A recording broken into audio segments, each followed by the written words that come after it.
Pero, Sige.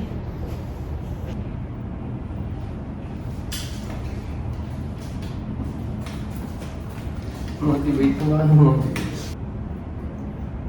Okay. Wow, nandito. Tawag mo ako. Kakainom lang ng kape ganun. Mainit malamig! Malamig.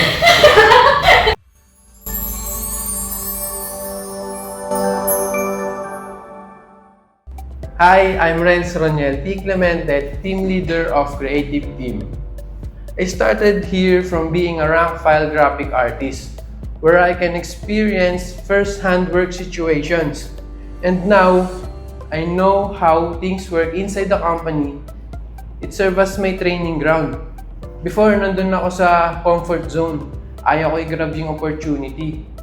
Pero as I grow older, na-realize ko na we need to have the opportunity to be stretched in a certain situation in order for us to grow. Thankful ako kasi nagtiwala sa akin yung company. After a year, my journey in leadership leads me to be a better person.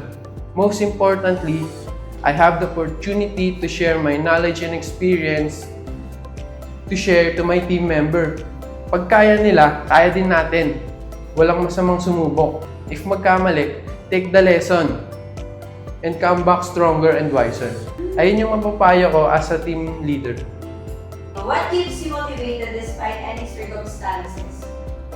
Motivated ako in a certain way na araw-araw, pagkagising ko, motivate ako na para sa mga dreams ko sa future, yung pangmatagalan na dreams, ganun. Motivated ako in my daily life here sa company kasi una, ako lang yung mag-isang anak. Wala akong kapatid. So, need ko talagang ma-push yung future ko kasi wala akong aasahan pagdating ng araw. Bukod doon, syempre, lahat naman ng company merong mga struggle. Wala naman trabaho na madali. Lahat ng trabaho mahirap. Lahat ng trabaho pinaghihirapan. Yung stress sa company, natural lang yan. Example, pag may mga bagay na napapagalitan tayo ng mga boss natin, huwag nating personalin kasi trabaho lang din nila yon. So para sa akin, pag napagalitan tayo o napagsabihan tayo ng mga leader natin or boss natin, take natin yun as para mag-step to grow, para mag-improve tayo, huwag nating gawing negative. So pag napagsabihan ka, gawin mong positive. Gawin mong stepping stone para mag-improve, hindi para maging ma-down. Sa akin kasi, pag napagsasabihan ako or may mga mali sa work, tinitake yung criticism into positive para papakita ko na, hindi ma'am, kaya ko to.